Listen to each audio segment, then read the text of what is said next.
Good morning, everybody. Welcome to Revolution. Jay Baker here.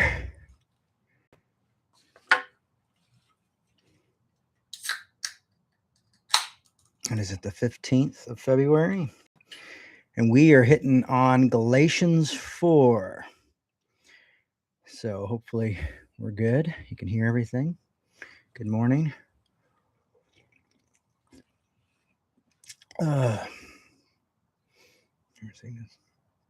Good morning, good morning, good morning, or good afternoon, wherever you're at. Hello, Michigan.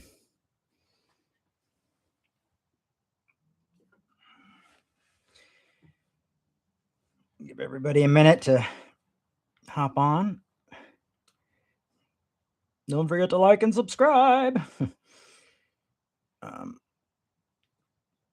So we're back to Galatians after our special interruption, the Paul Tillich talk. So I've been working for my landlord a bit, and I was doing some landscaping work yesterday and filling up wheelbarrows with dirt and pine needles and moving them down this very tiny little pathway that was like right next to a cliff. Did about 4 loads in about an hour, and somehow I pulled something in my back. And I mean, I really got it good. I don't know what it was, but whew, it's got me like nauseous. So that's a fun kind of back pain, is when you're nauseous. All right, let's see. Hello, Linda and Chuck, Left Coast, California. What up? Lake City, Michigan, and everybody else. Good morning, good morning, good morning. Well, we've returned from Paul Tillich. I thought the Tillich thing was important because I really think Paul Tillich sees things, and when he calls God the ground of being, and the new being, and he often one time he says, God is the God that you find when the God of your own understanding dies, like the God beyond God. It always feels like, even though Tillich is known as kind of like the Godfather, or like the precursor to the Death of God movement, it always feels like Tillich's faith is much bigger than most people's faith. Like, it's like his idea of God is like God is actually God, like God is actually through everything, and that's why the sacred and the secular have to be interconnected and all that. So it's pretty, he has a high Christology, a high Godology, a high something, but he just really, and at the same way, being so open to different thoughts and different ideas, because he's a philosopher as well, to me is really a powerful, beautiful thing.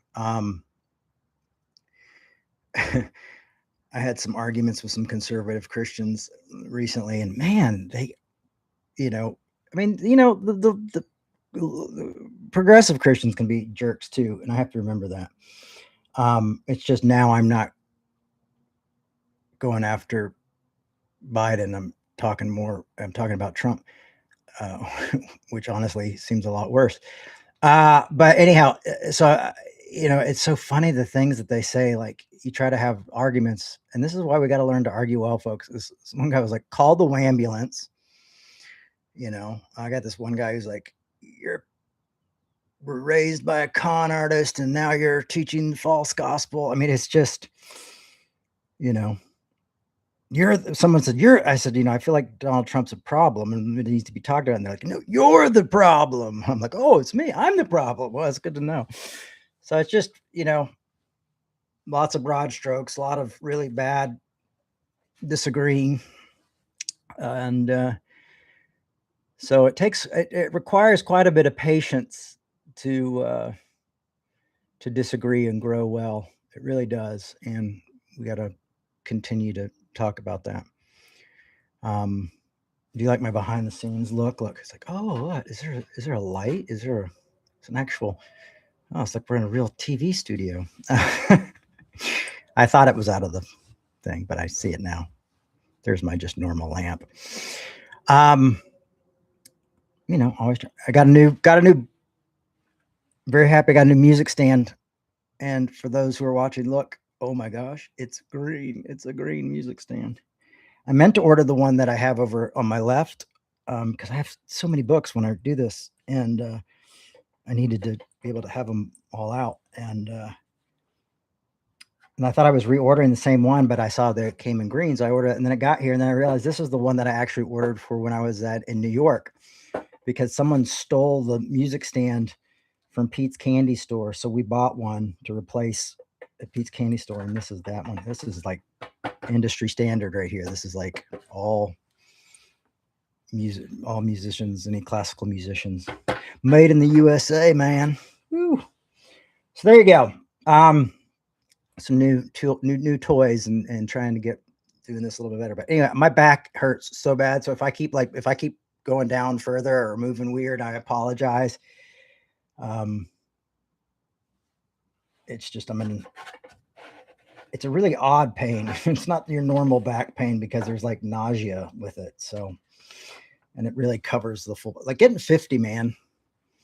I think I go out there and I do this work and I keep thinking like I'm 25, I'm like, oh, we're going to get this done, man. And just when you have to lift the wheelbarrow up way high, I think that's what got me. And I don't think they'll ever make a candle scented wet pine needles. I don't think that'll ever happen. I just want to put that out there. So we're in Galatians 3. We've been working through Galatians. I'm sure if you haven't heard the other ones, you can go back and listen to that, and you get my whole spiel about why Paul's writing the letter and what's going on with the letter and all that. But it's good to jump in. I'm sure I'll reference a little bit of last week's talk about Tillich and all that. So it's interesting to read Galatians through the story that we're all kind of finding ourselves in right now. Though it's really interesting to kind of what's happening in the world and especially this country. It's really a vital book. So I believe we stopped last week at 18 last week. Galatians 3:18. So we're going to start with 3:19, and let's take a look at the text.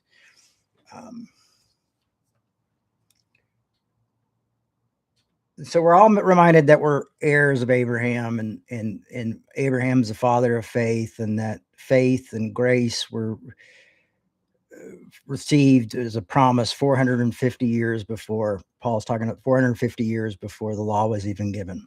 And so he's a big grace guy. I thought I was a grace guy. Paul really is a grace guy. He goes, well, why then the law? It was added because of transgressions until the offspring would come to whom the promise had been made. And it was ordained through the angels by a mediator. Now, a mediator involves more than one party, but God is one. Is the law then opened to the promise of God? Oh, is the law opposed to the promise of God? Certainly not. For if the law had been given that could make alive the righteous would indeed come through the law. Righteousness would indeed come through the law. But the scripture has imprisoned all things under the power of sin, so that what was promised through faith in Jesus Christ might be given to those who believe. Now, one of the things I like in, I believe it's Romans 8, where you kind of get a look at, almost you kind of get a look at Paul's like dealing with this kind of unconscious torment of like, this, I was, the law made me want to do these things. Like sin took advantage of the law, separation took advantage of this law that was meant to try to reconnect us, and made me just want to do more things. That idea of oh gosh, what's the word? I always forget this word. I don't know why I always forget it. Remember when alcohol was made illegal? And it's called, come on, folks. Where's my people? Where's my help at? Where's my helpers? I need helpers. Get on your. It's. Oh my gosh, it's on the tip of my tongue. Alcohol, made against the law for a few years back in the 30s and 40s, I think 30s. But anyway, there we go. Prohibition. So it's the prohibition of this kind of thing that the law was commanding, kind of, Paul said, kind of took advantage of his unconscious, and there's this thing, and he just kind of wanted to do these things that he wasn't supposed to do. And so he's trying to say it wasn't that the law was opposed, that God was opposed to the law, but the law just could never be made righteous. And even the law would be used against us to kind of, tempt us, or in some ways make us not feel good enough. What was it that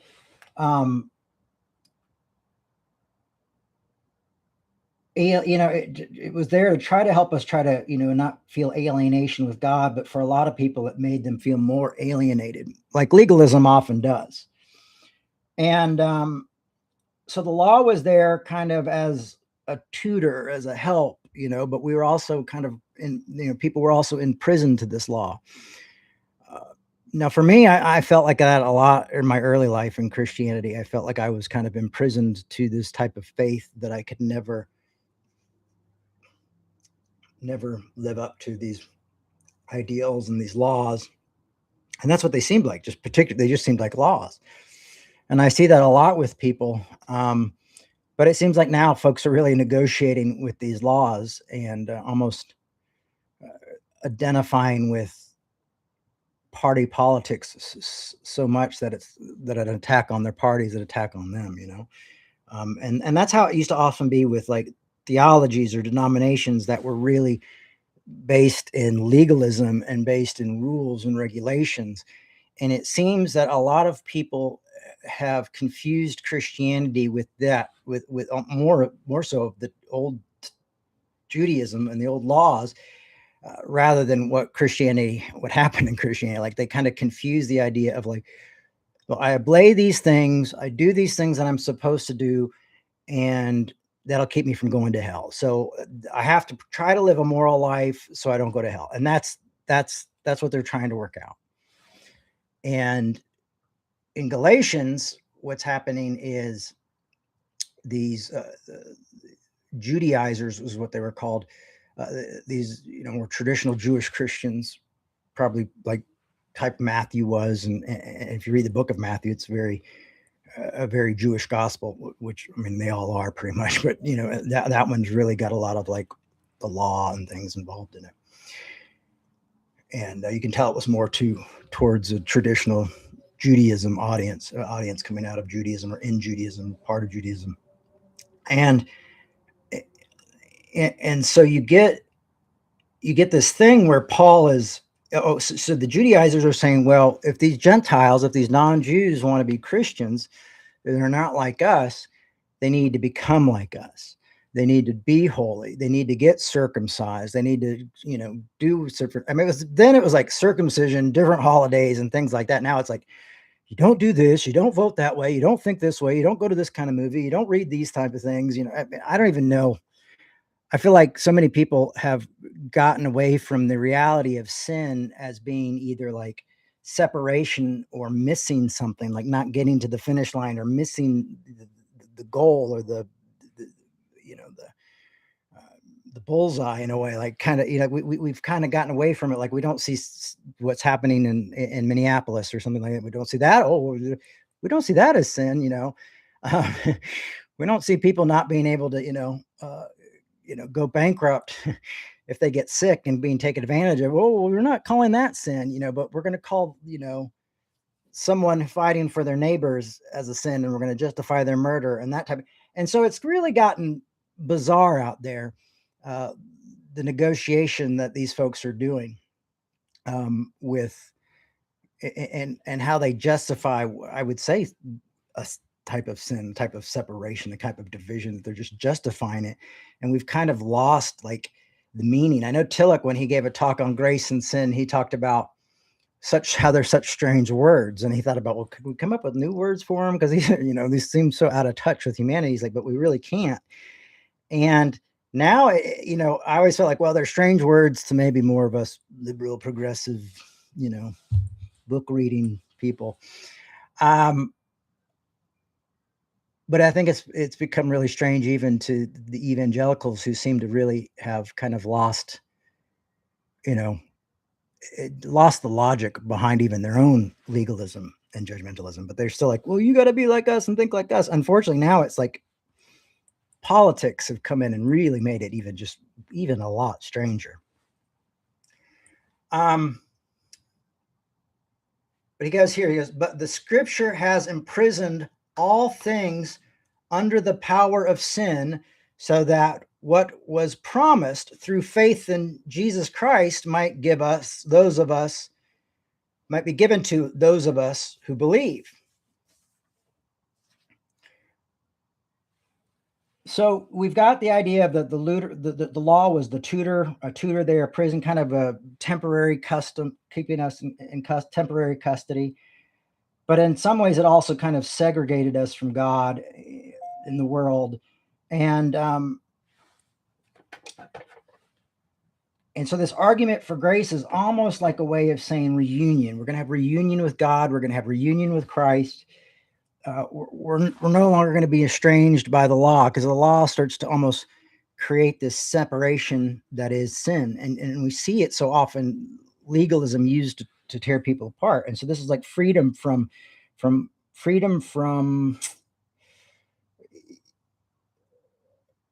polar, when we've been so from a life of polarized by the anxiety of trying to, justify ourselves constantly by these things that we do or these actions that we take.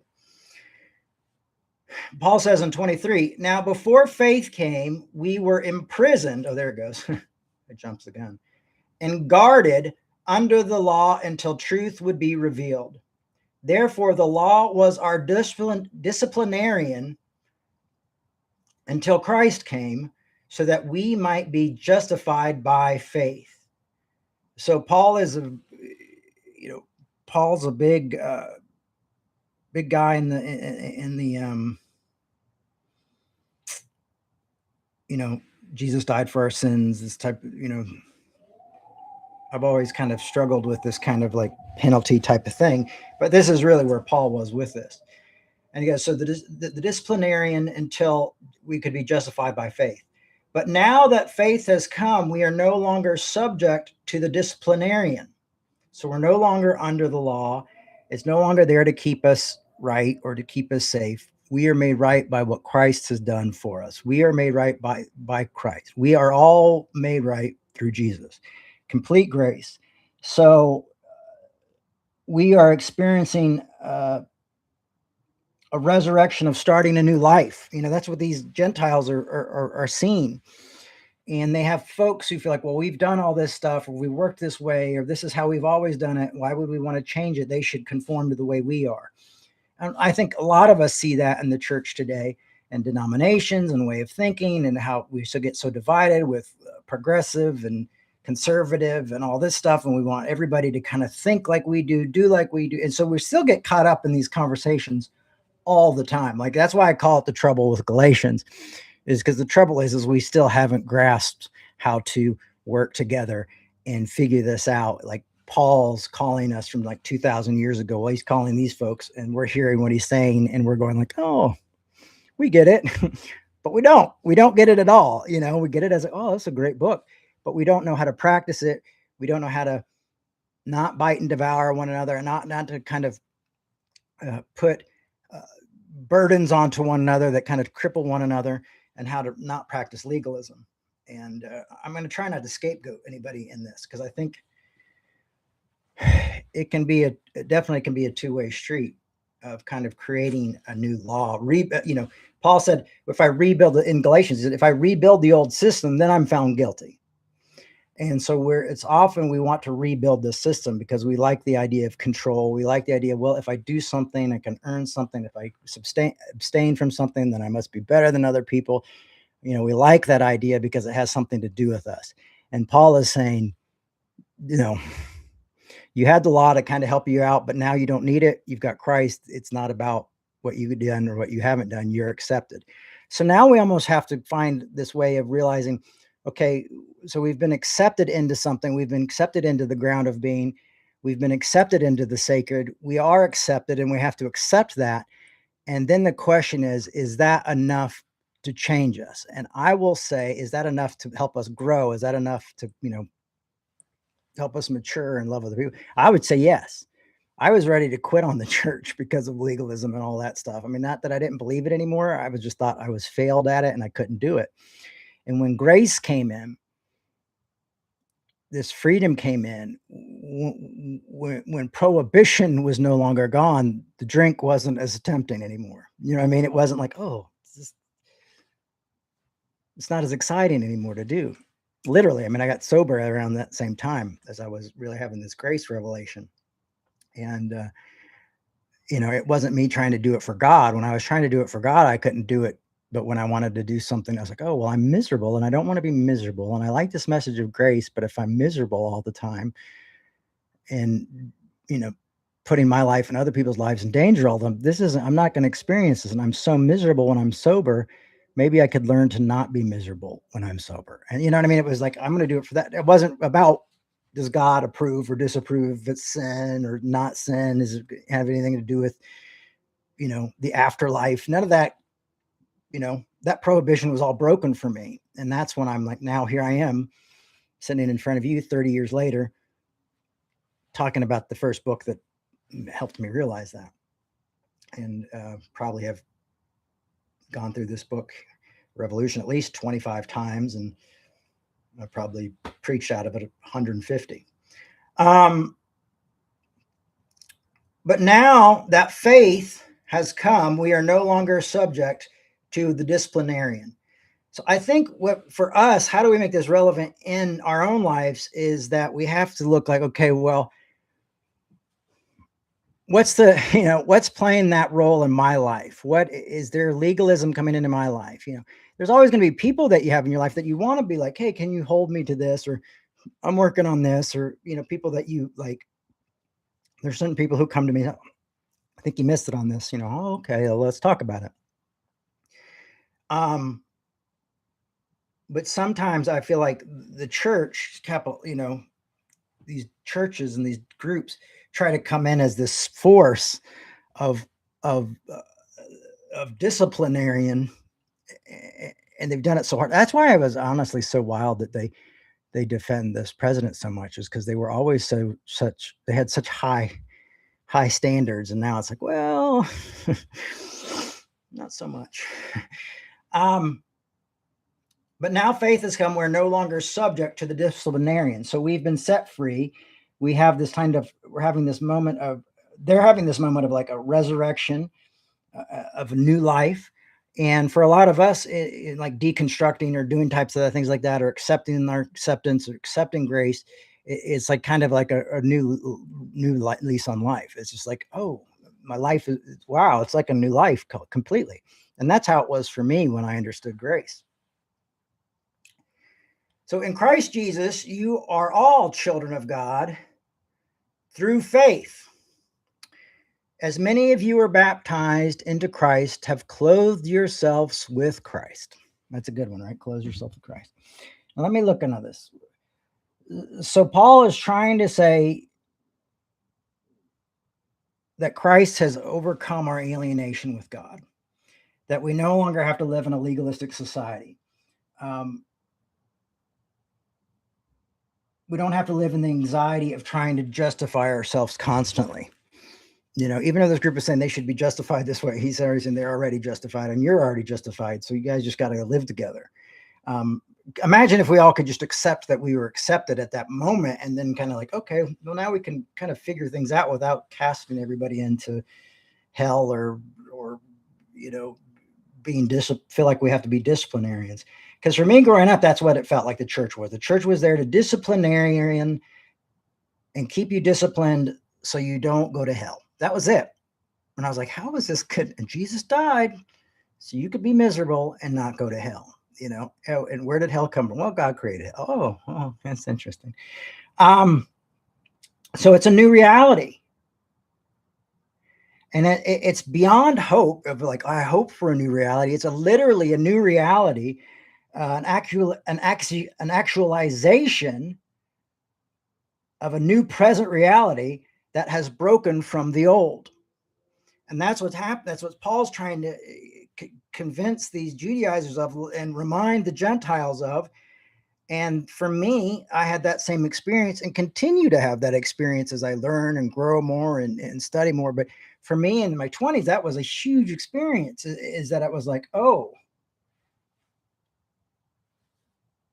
it was literally like, you know, I was blind, but now I can see, and really set free from that stuff. And again, that's why I really like Tillich again, because I feel like Tillich figures this out really well in his work, is that God is everywhere. The sacred and the secular are interconnected. You never know where you're going to find the sacred within the secular, and with art and with music and within science and all these things. And it's like grace has got, there's a lot of freedom here. And there's a lot of freedom that makes people uncomfortable. And this is why the Judaizers are uncomfortable. This is why a lot of Christians are uncomfortable with it, and a lot of denominations are uncomfortable with it. But the truth is, you are accepted. You are grace. You live in a new reality. And it's not something that we have to hope for, because we have broken with that old custom. And people are literally, what they don't realize is they're rebuilding a system that isn't supposed to be there, that's no longer supposed to be there, you know, in these buildings and in these traditions and all these things. I'm not saying they're bad within themselves, but when they become the point of the faith, or the qualifier of faith, they've rebuilt a system that was torn down over 2,000 years ago. And that Paul is constantly reminding us that it's not there anymore. So you've been freed from a legalistic bondage to freedom, you know, to a reconciled existence. You're reconciled with God. You're reconciled with Christ. You're no longer need to be into this legalism bondage. So when we find ourselves in legalism, when we find ourselves in kind of a place where people are kind of being disciplinarians and things like that, I'm not going to say that's always going to be a bad thing, but what I'm going to say is this, is that we need to ask ourselves, is this the old system? Is this another gospel? Is this a different idea? Is this, you know, kind of grace plus, or, you know, grace with an asterisk? Or, you know, is this kind of, now you got to do all, you know, and that's how I feel like a lot of teachers to this day still do this work. And now I see so many online, it's really wild. So that's something to think about. We're free from the law. Let's not rebuild it. This is where it gets really wild and really crazy. And we're almost done, which is pretty crazy, because I've been doing like hour and 15-minute talks, but we're almost there, folks. But this is the good part. So don't forget to like and subscribe before you leave. So in Christ Jesus, you're all children of God through faith, that as many of you were baptized and clothed with Christ. Like we wear the love, those things on us, you know, grace, acceptance, caring for the least of these, knowing who our neighbor is, that type of thing.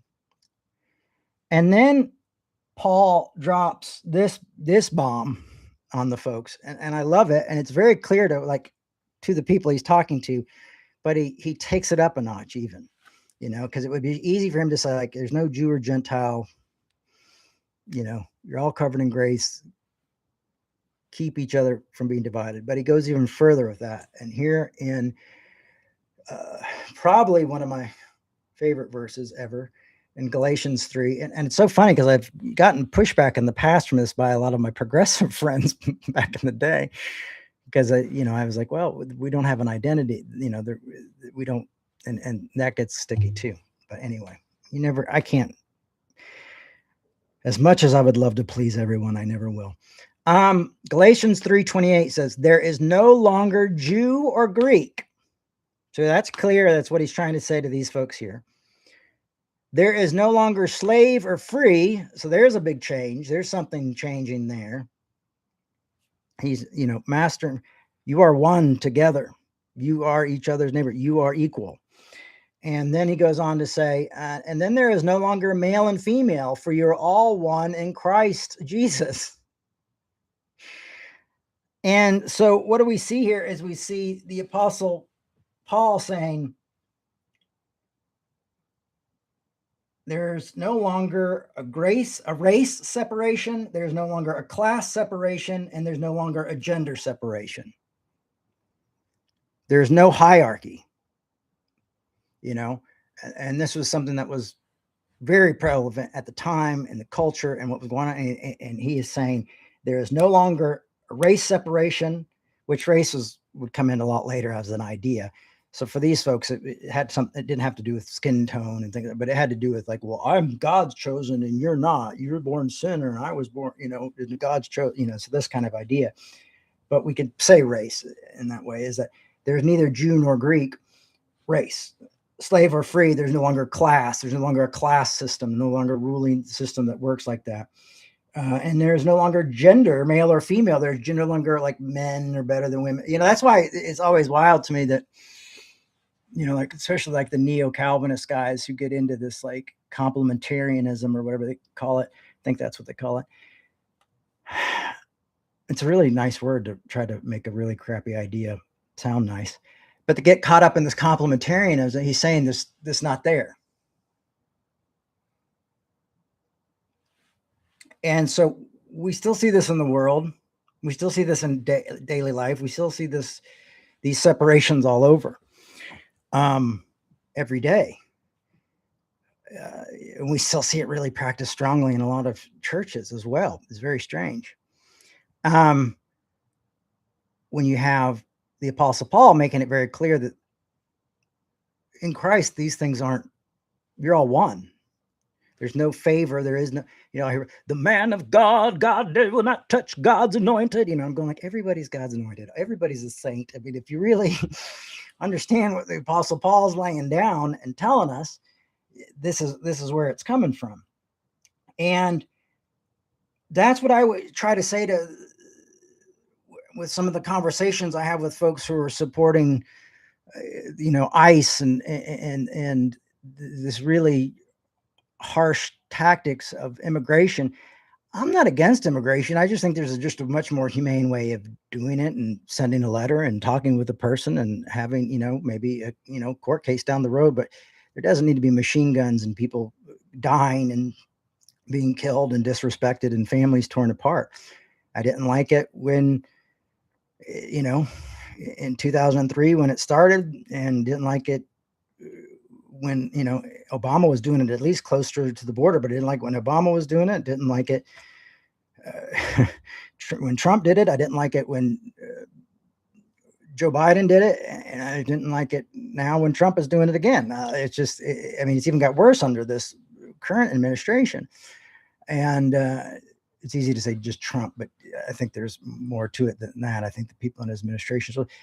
And you see this divide.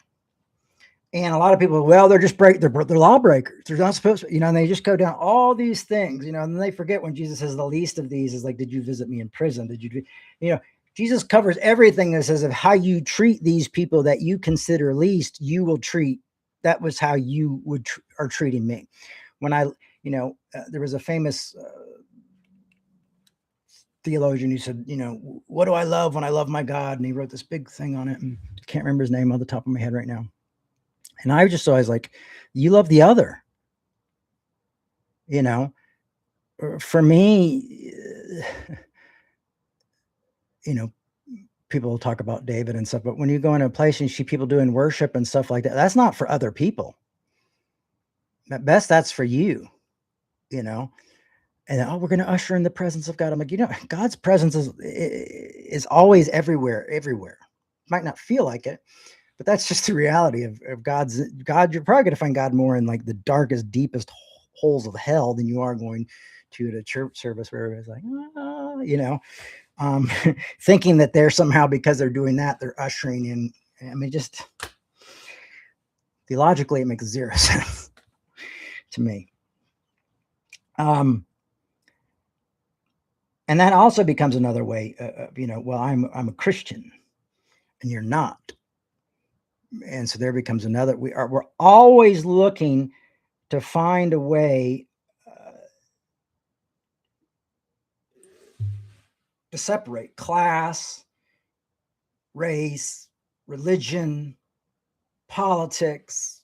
I mean, even like as your teenagers, like music and clothes and sports, and it's just always like, and instead of embracing the difference and finding out the uniqueness in other people and how other people live and why they do things they do, and learning, we just, oh no, that's not my tribe. That's not my tribe, and that's when we start these communities. So we're all in these communities and we go, oh, we have a community and of like-minded people. We're very diverse of like-minded people. We don't even want to have this diversity of different thinking.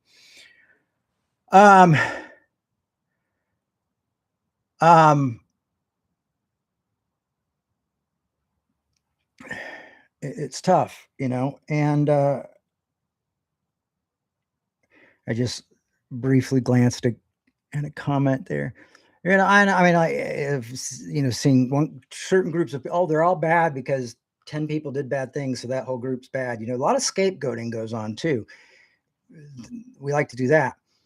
And so it's, oh, those conservatives, but that's scapegoating, and that's this big broad structure. It's just not everybody's the same way, And today some guy's like, you can't teach a liberal anything, I'm going like, well, that's again that shows how that type of thinking leads to us going then into, oh, maybe their sexuality, maybe all those people are the same. Oh, maybe all those people from those customs. Oh, maybe all those people from that race, and then that sex, and we start to sexism and racism and nationalism, and they all start to come in and play this part. And Paul is saying that we are supposed to be the ones that model that freedom from any of those hierarchies, any of that type of separation.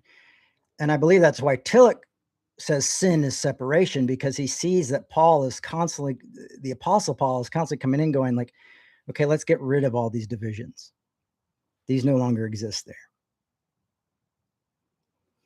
And I've heard this preached by complementarians to try to discount it and say, oh, this is an old prayer that they were quoting, but that prayer didn't start until like 100 years after this book was written or something. It's really weird. Or somehow there was some way that it had no way to do with this book, because I remember I had to look into it. But this idea is like always trying to find the,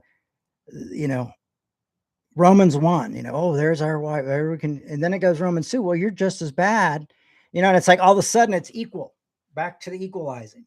Paul does it in a sly way, and it's very way to be like, when you're saying what horrible people, well, you're just as bad, because, like you have no room to do this kind of judgment. So we literally, for Paul, he's bringing this brand new reality in Christ. But unfortunately, it's still a new idea for at least half of this country, of half of the people we know, and for a lot of our relatives, this seems like a new idea or a heresy. That we've gotten so far away from it that we don't see this great, I'm going to read something that I have it my phone here. Let me grab it. Every time I open my phone, it wants to tell me all these things. Stop telling me things. I just want to read. I want to find something.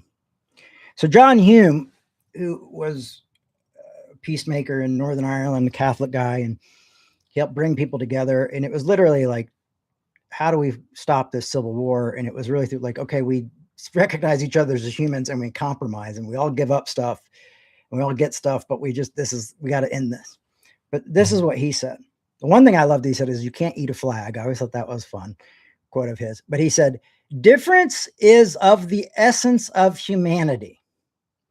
Difference is an accident of birth, and it should therefore never be the source of hatred or conflict.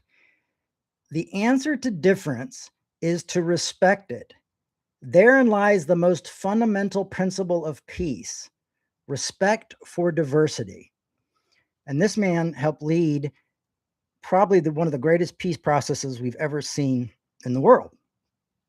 And wish he was still around to help us now with other places and other countries and other things as well. But so this idea is difference is the essence of humanity. Difference is an accident of birth, and it should therefore never be the source of hatred or conflict. The answer to difference is to respect it.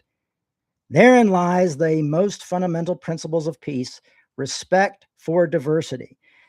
So when we're called to be peacemakers, that's part of peacemaking is respect for diversity. And we always think, oh, well, diversity, is, race and sex and, but it's also, we're going to think differently. We're going to have different experiences growing up. And I think one of the greatest things I learned from Pete Rollins from this thing he used to do is like, when you're able to kind of listen to people who disagree with you and are telling you and talk to you, if you listen good enough, you'll able to see how other people see you, what their eyes see. And you're able to kind of see a part of yourself in a different perspective. And I think can be a really great thing. And that really helps me when I'm arguing and people get mean or get harsh or, say something, why I can continue. People are always like, block that person, get rid of them, don't talk to that person. They're, and I'm like, no, I'm interested because I'm seeing myself through somebody else's eyes. And I'm interested to see, what they're seeing. And sometimes you go, oh, they hit that one on the head.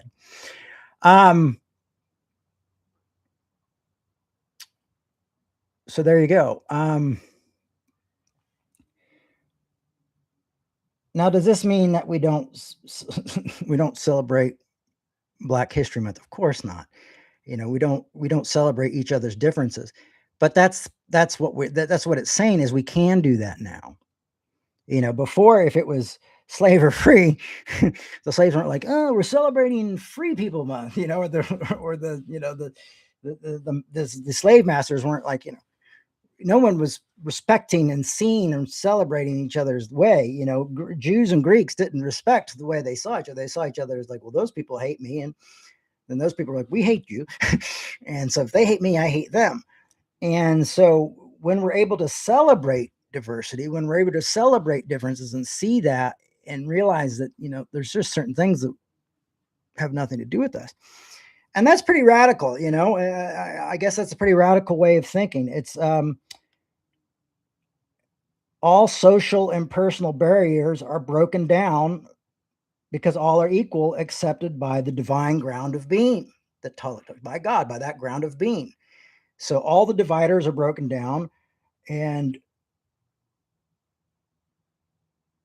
God accepts us all as a ground of being, but we don't. We build borders, we build laws, we do these things. And I'm not saying that those things are a sin, but what I am saying is when we do them in ways that are with violent and hate and intent to punish someone for being different or there's much better ways to enforce laws for us to respect people's humanity and to respect people. We saw how people, to me, Renee Good and Alex Preddy, as I think that's how you said it, those folks died, whether they were believers or not believers, it doesn't matter. They died for the essence of Christianity, of loving your neighbor as yourself.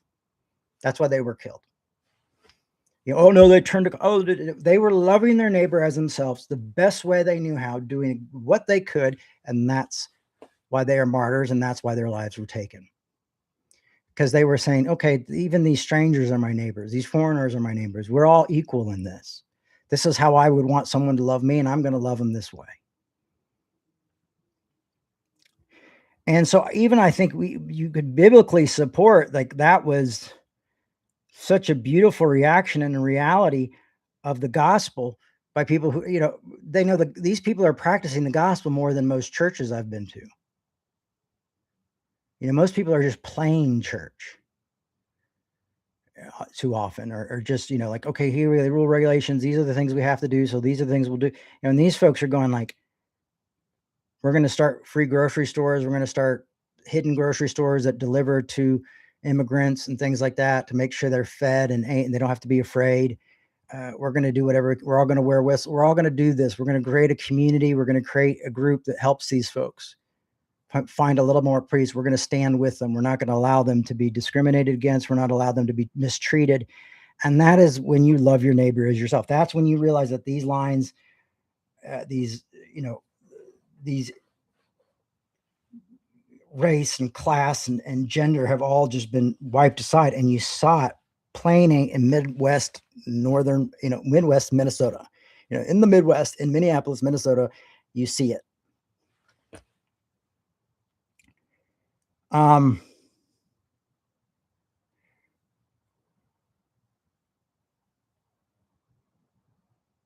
Free from segregation. You know what Tillich called it? He called it, and I forgot about this. I like this. It's very funny. I think it's going to be my new band name. He called it demonic cleavages. Demonic cleavages. I just go with demonic cleavage. Welcome to my band, Demonic Cleavage. Demonic cleavages. Sounds like something you'd think a Southern preacher would talk about, or Mark Driscoll would be preaching about.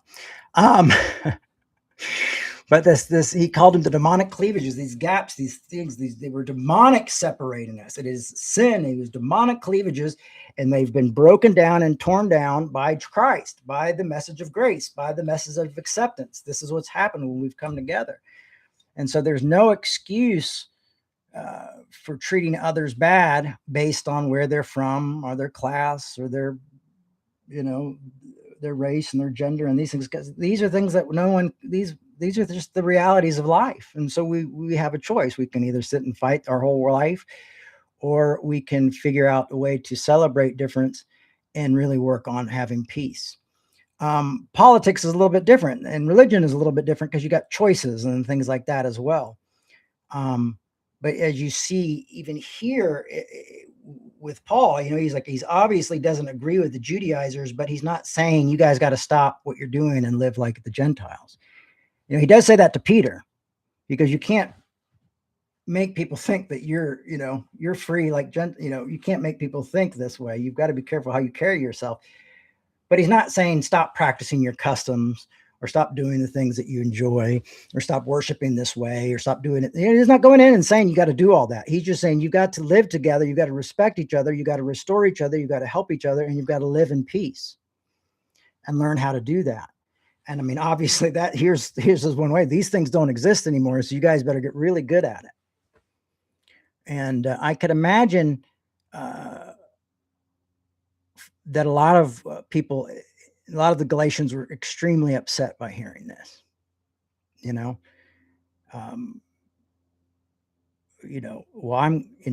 part of the chosen people. What do you mean there's no difference? Or men who had, seen as almost property owners over women. Wait a second. What do you mean? And slave owners are probably like, you know what this is going to do? And so in this letter, you get some really, really, really, really radical stuff. Just like you get every now and then you get these pops of things that are just like, oh.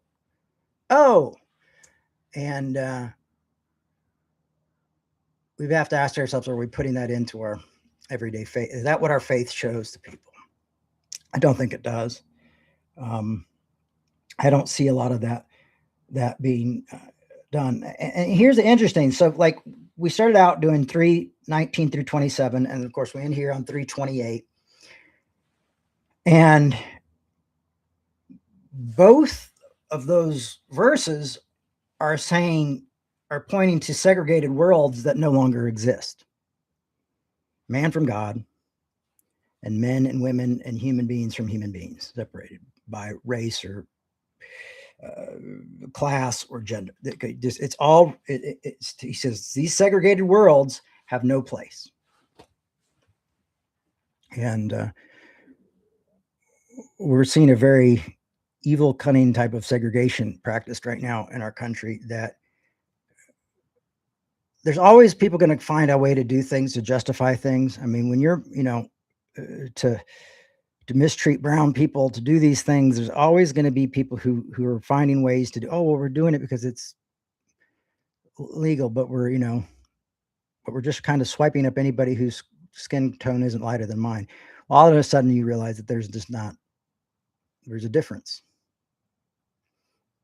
And we're going back into a kind of a segregated world. I'm never more reminded of that than when I'm talking to other Christians, to be honest with you. Even if I'm talking to like atheists or, other people of different faiths, I never feel so segregated amongst a group of people, even of people of different races. I go to this, or do after school program, public school, as when I'm around Christians. It's when I feel the most like, when I'm talked to with the least amount of respect, being liberal or liberal or conservative. There's always more of a segregated world within the church than I like to see, and that's why I say grace is anarchy. I mean, that's the whole idea behind grace and anarchy, is these divisions do not exist anymore. And then we're called not only to just not live in those divisions, but then we're called to go and love those people and love our neighbor. And then those people that maybe we had a lesser thought of, is to love them, because how we love the least of these is how much we really love God. When we get that from Jesus. And then Paul says, well, Jesus says the two most important things are equally as important. Love God with all your heart, your neighbor as yourself. And then the Apostle Paul says the most important thing, he kind of combines it in another way. He says, is to have faith, but it's faith that expresses itself through love. And even when you go over to James, and James says faith without works is dead, the works he's speaking of is passing by someone in need and wishing them well and doing nothing for them. And he's almost explaining how the parable of the Samaritan actually works in real life. He's just saying, like, if you pass the Samaritan, take care of yourself, buddy. Hope things work out for you. Your faith is dead. It doesn't reproduce. It doesn't do anything. It's just worthless. And so that's why we go on the streets and we speak out and we fight back. And I fight back with nonviolence, and I try to fight back with love and education and respect. But there are also times to say things very firmly. As we talk about when Paul says here, foolish Galatians, who's bewitched you? But it also follows an explanation why he's saying that. I just don't go, you fools, you're just fools. See you later. Or, when he starts out the letter of like, I'm astonished that you are quickly deserting the one who called you in the grace of Christ. So there are going to be tough conversations. There are going to be rebukes. There are going to be debates. There are going to be arguing. That's why we say argue well, disagree well, because those, much like diversity, are always going to be a reality of life. As long as we have any type of diversity, there's going to be arguments. And so this is I guess Paul's call to take the higher road, and for us to really wake up and see this. And by seeing this, you will realize how much this is still not practiced in the church. So not only are we divided still, we're still divided by race, class, and gender as well. And it seems like we can never get it right. So that's the talk today. I mean, the good news of this talk is that it's a new reality, and it could be a brand new reality. I mean, for all these people who are deconstructing, like, oh, it's like it's a new world, and I'm like, well, deconstruction is just what I called studying most of my life. But it can be a reunion with others, reunion with ourselves, reunion with Christ, reunion to finding peace. It can be being set free of a life that's been completely polarized by the anxiety of trying to justify oneself constantly. You be free from that, free from legalism, free to get to know more different, interesting people. And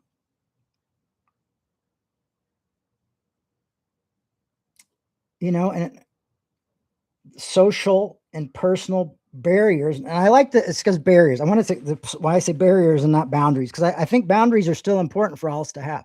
Like yesterday, I hurt my back. I really wanted to just work the rest of the day and not disappoint my landlord and be like, oh, I got to go, you know?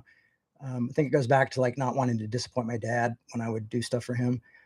But like I had to have a boundary. I'm like, if I continue to do this, you won't see me for like a month because I'm going to be hurt really bad. I'm already hurt really bad, and I'm not even letting you know how bad I'm hurt because I don't want you to think less of me, you know. I had to have that boundary, you know. Okay, you know. And then I got home and I was just really depressed. I was really sad. I kind of had a little emotional breakdown. I texted my girlfriend, and she's like, "You've hit a wall. Just be in it. Let yourself hit the wall. Let yourself feel. You know, quit. You know, you're fighting all of these emotions, fighting all these things." You know.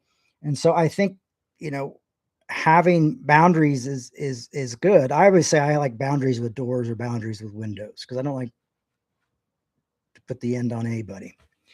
That's a lot of not just studying, that's a lot of therapy and 12-step programs and things like that over time. Um,